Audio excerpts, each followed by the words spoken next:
Ini adalah mata uang negara Venezuela yang nilainya bahkan tidak lebih berharga dibanding segulung tisu toilet. Analoginya sebagai perbandingan, untuk membeli satu ekor ayam di Indonesia, kamu cukup bayar Rp36.000. Tapi di Venezuela, kamu butuh keluarin duit sebesar 14,6 juta bolivar. Fenomena ini bisa terjadi karena Venezuela mengalami hiperinflasi dengan tingkat inflasi tahunan di 61.500%. Makanya kalau kalian lihat di negara mereka, uang-uang yang saking value-nya rendah, orang-orang di sana sampai jadiin mata uangnya untuk bikin kerajinan tangan. Pertanyaan besarnya, apakah mungkin rupiah di Indonesia yang selama ini kayaknya inflasi terus juga akan mengalami hal yang sama dengan Venezuela? Semoga enggak ya. Tapi gini, banyak orang yang panik dan lihat kondisi rupiah kita yang lately tuh lagi melemah terus dan jadi berandai-andai. Jangan-jangan kita bakal kayak Zimbabwe atau Venezuela. Dan mungkin ya sekarang 90% orang itu cuma bisa panik dan komen di sosmed aja tanpa paham apa yang sebenarnya lagi kejadian di balik layar untuk mata uang kita. Nah, menurut aku sayang banget kalau kita jadi kehilangan daya beli cuma gara-gara nggak paham. Aku udah riset dan mau bedah 3 poin penting ini soal masa depan uang rupiah kita. Yang pertama, aku bakal bedah kenapa rupiah kelihatannya turun terus padahal ekonomi kita katanya sih baik-baik aja. Yang kedua, apakah rupiah bisa beneran sampai nol? Dan yang ketiga, ini adalah chapter yang kamu harus tunggu sampai akhir video karena aku akan spill strateginya untuk menghadapi situasi seperti ini. Jadi kita bukan cuma bakal bahas grafik-grafik ribet kayak lagi mau trading, tapi kita bakal bahas gimana caranya kita sebagai masyarakat biasa buat thriving dan tetap cuan di tengah badai ekonomi. Untuk mengerti fenomena soal rupiah ini secara mendalam, kita harus mengerti beberapa fenomena yang sudah terjadi belakangan ini. Sepanjang Januari 2026, rupiah udah anjlok 2% terhadap dolar Amerika. Penurunan ini tuh bikin posisi rupiah jadi salah satu mata uang pasar berkembang yang punya kinerja terburuk di antara negara Asia lainnya. Di 2025, rupiah juga merosot hingga 3,5%. Pokoknya udah hampir Rp17.000 per 1 US dollar. Bayangin aja di tahun 2016 ketika baru pertama kali aku masuk dan datang ke Amerika untuk kuliah, waktu itu rupiah tuh masih 11.000 per dolar.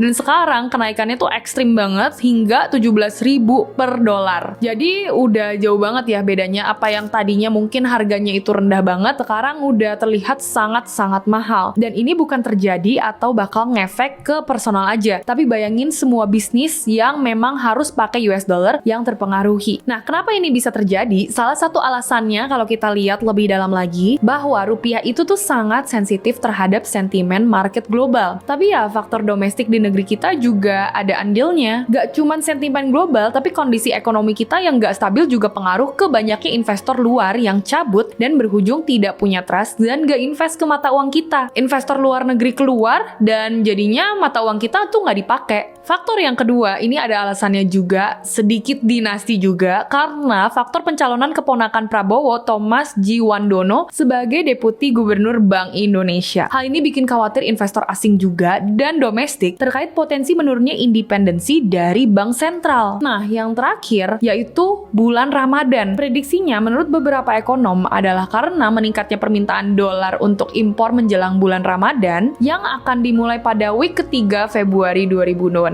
Tentunya ini akan menambahi tekanan atas pelemahan rupiah baru-baru ini. Jadi sebenarnya persoalan naik turunnya sebuah mata uang itu gak sesimpel karena permainan suku bunga dan kenaikan dolar aja. Walaupun memang dua faktor ini tuh ada impactnya juga, tapi gak bisa dipungkiri dan dipengaruhi juga dengan faktor-faktor lain. Bahkan kalau kita flashback di tahun 2024, inget gak sih kita paniknya kayak apa pas rupiah tuh tembus 16.000? Sekarang di awal 2026 rupiah itu udah hampir 17.000. Dan lucunya ini malah jadi makanan sehari-hari. Ini perlu dimitigasi karena ada pelemahan sekitar 5-7%. Dan kalau nggak diselesaikan, bakal ngegerus daya beli tabungan kamu di bank secara pelan dan pasti. Poin yang kedua, worst case scenario, apakah rupiah akan menyentuh 0? Di chapter ini aku bakal bahas worst case-nya dan apa learnings yang bisa kita dapatkan dari fenomena ini. Aku bakal breakdown chapter ini jadi 3 poin utama, biar kalian lebih gampang ngertinya. Belajar dari Venezuela dan Zimbabwe, kalau kita telaah lebih dalam, sebenarnya ada beberapa alasan yang bikin aku bertanya-tanya, kenapa ya mata uang mereka itu jadi nol? Sebenarnya karena ada dua hal ini. Pertama, produksi mati total dan pemerintah cetak duit cash ugal-ugalan. Contohnya seperti di Venezuela, alhasil inflasinya pernah tembus 1 1 juta%. Di Indonesia, per 2026, inflasi kita per Januari ini masih terjaga di kisaran 3,2 sampai 3,5%. Sebenarnya, kalau by data, kita tuh jauh banget dari angka kiamat kayak Venezuela. Jadi selama inflasi kita masih di bawah 2 digit, rupiah kita masih sangat jauh dari kata tidak berharga. Nah, cadangan devisa juga penting karena di Indonesia itu kita tuh sebenarnya punya tabungan rahasia untuk jagain rupiah. Per Desember 2025, cadangan devisa kita ada di angka 156,6 miliar US dollar. Tapi Kak, maksud dari angka miliaran USD itu untuk apa? Nah, data ini tuh menunjukkan bahwa Indonesia masih punya cash bumper yang cukup untuk biayain impor selama 6,3 bulan. Yang kalau kita cek secara standar internasional harusnya dibutuhkan hanya 3 bulan aja. Artinya apa? Berarti Bank Indonesia itu sebenarnya punya peluru yang banyak untuk intervensi kalau seakan-akan rupiah jatuh banget. Nah, posisi ekspor Indonesia kalau kita lihat secara data ekonomi makro, peluang rupiah jadi 0 di 2026 itu mendekati 0%. Kenapa? Karena Indonesia adalah salah satu negara eksportir komoditas terbesar di dunia. Contohnya seperti nikel, batu bara, CPO. Jadi selama dunia masih butuh suplai baterai untuk EV dan energi, dan dunia masih butuh barang-barang dari Indonesia, barang-barang inilah yang nantinya akan backup mata uang kita. Tapi walaupun kemungkinan rupiah kita jatuh ke 0% itu sedikit, masa mau rupiah kita tahun ke tahun bukannya makin kuat, malah makin lemah? Masa mau juga kita capek terus cari duit di dalam negeri di Indonesia, beli rupiah, nabung, tapi ketika kita keluar negeri atau kita mau spending, mau beli aset ini itu yang basisnya dolar, malah makin mahal. Nah, solusinya jadinya apa? Nah, setelah kita bedah worst case tadi, sekarang pertanyaannya bagaimana caranya kita survive di tengah ketidakpastian nilai mata uang ini? Jujur, salah satu cara yang paling make sense adalah pinter-pinter jaga aset dan jangan lupa melek finansial. Nah, makanya platform yang kalian pakai itu juga sama-sama penting supaya kita bisa akses market global secara bersamaan, yaitu pakai platform seperti MyTrade. Apalagi di MyTrade, kalian bisa belajar untuk diversifikasi portfolio supaya ketika kita lihat market lagi goyang dan makroekonomi juga lagi kurang bagus, kita itu punya cara untuk ngamanin diri kita sendiri dengan aman. Dan juga platform ini beginner friendly dan cocok banget buat pemula yang baru mau masuk ke market global. Selain itu, platform ini tuh seamless banget karena kamu bisa buka di desktop, bisa buka di HP, bisa buka di web trader, dan juga sudah ada news feature-nya. Jadi kalau kamu mau tahu juga tentang update yang memang sedang ada saat ini dan pengaruhnya ke market, kamu bisa sekalian edukasi, jadi nggak perlu pindah-pindah aplikasi, semuanya ada di dalam satu aplikasi yaitu MyTrade. Nah, soal keamanan gimana Kak? Nah, regulasi mereka juga ketat dengan sistem pemisahan dana dan juga ketika saldonya negatif. Jadi itu semua masih terlindungi oleh aplikasi. Ditambah lagi aplikasinya juga sudah mendapatkan lebih dari 50 penghargaan dan gak mungkin kemana-mana karena sudah ada asuransi dana nasabah sebesar 1 juta USD. Makanya cocok banget untuk kalian yang baru mau masuk atau mau tekunin di dunia saham, forex, bahkan indeks global.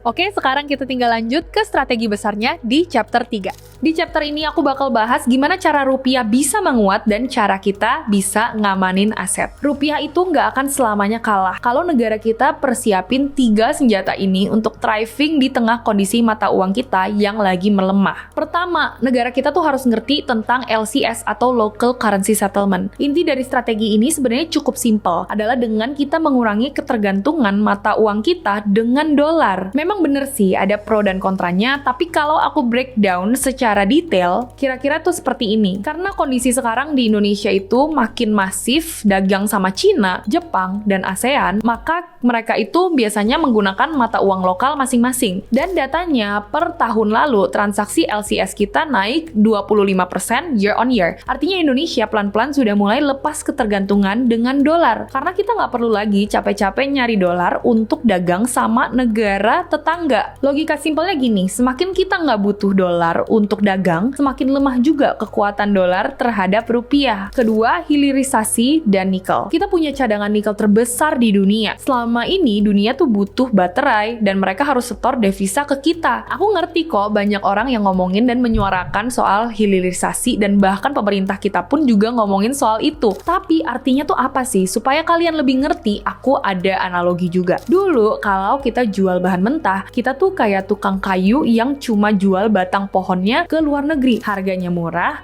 misal cuma 500.000. Nah, kalian mungkin ngiranya kita yang untung karena kita yang punya supply-nya. Tapi kenyataannya orang-orang luar yang ngolah kayu itu bisa jadi lemari mahal seharga 50 juta, bahkan lebih untung daripada kita. Nah, sekarang pemerintah kita bilang apa? Gak boleh jual batang pohon lagi. Olah dulu di sini di Indonesia. Nah, kita bangunlah pabrik smelter, kita olah nikel itu jadi bahan baterai mobil listrik, dan perbandingan harganya ketika kita jual itu pasti akan jauh lebih tinggi. Harga biji nikel aja sekarang yang mentah anggaplah sekitar 50-80 per ton. Nah, harga nikel olahan itu bisa tembus 15.000 sampai 20.000 dolar per ton. Bayangin, bedanya kan jauh banget. Kalau kita bisa produksi semuanya di dalam negeri, itu akan jauh lebih menguntungkan. Nah, yang kedua, ada strategi mengamankan aset, wealth protection. Di saat dunia lagi gonjang-ganjing dan tidak menentu seperti ini, jangan cuma simpen duit cash di tabungan biasa. Ini ada 3 opsi yang menurut aku paling masuk akal. Dan menurut pendapat aku pribadi, poin-poin utamanya adalah diversifikasi. Nah, tadi kita udah beres ngomongin soal negara. Sekarang bagaimana soal individunya? Bagaimana soal kita-kita gini dan gimana caranya kita ngamanin aset? Aku udah pernah bahas ini, tapi bakal aku bahas lagi. Ada 3 aset yang menurut aku itu tahan inflasi dan bisa kamu mulai invest juga. Pertama, emas. Nah, emas ini loncatannya tuh gila banget. Memang yang kita tahu dari dulu, emas itu sudah dijadikan reserve oleh negara-negara. Kalian inget gak sih pas harga emas itu tembus 3 juta rupiah? Banyak yang bilang, wah telat belinya. Tapi inget, yang punya aset emas itu tuh bukan buat cari untung cepat, tapi buat jaga mata uang kalian. Dan sekarang bayangin, emas itu udah ada di 5.000 dolar. Kalau 10 tahun lalu 1 gram emas bisa beli 20 liter bensin, 10 tahun lagi 1 gram emas bakal tetap bisa beli minimal 20 liter bensin berapapun nilainya. Nah, kalau kita bandingin dengan rupiah 10 tahun lalu jelas beda dengan rupiah sekarang. Mungkin duit 10.000 kita dulu bisa beli bakso, tapi sekarang udah nggak dapet apa-apa. Ada juga 2 mata uang lain yang kalian bisa ikutin. Yang pertama, Singapore dollar, dan yang kedua, Japan yen. Singapore dollar itu adalah currency satu-satunya yang menurut aku bisa lebih kuat dari US dollar. Karena negaranya stabil, di Asia, Singapura juga sudah menjadi hub untuk menjalankan bisnis di seluruh Asia dan Asia Tenggara. Dan mata uang yang terakhir yang mungkin bisa patut dilihat itu adalah Jepang yen. Mungkin kalau dilihat sekilas dari negaranya, Jepang itu bukan negara yang inovatif. Kalah jauh sama Cina dan mereka itu terkesan tradisional. Tapi karena Jepang ini selalu meng-issue suku bunga negaranya yang lumayan oke harganya, maka banyak investor luar itu malah memilih untuk balik lagi beli Jepang yen. So, kalau aku bisa summarize dari awal sampai akhir, rupiah yang melemah hari ini bukan sekedar angka di layar HP. Tapi ini tuh efek yang benar-benar terjadi secara global, di mana ekonomi yang memang lagi bergejolak, dan juga plan Indonesia untuk bisa naik kelas lewat hilirisasi nikel, dan termasuk gerakan de-dolarisasi. Jadi, gimana menurut kalian? Apakah mungkin suatu hari nanti rupiah akan menyentuh 0?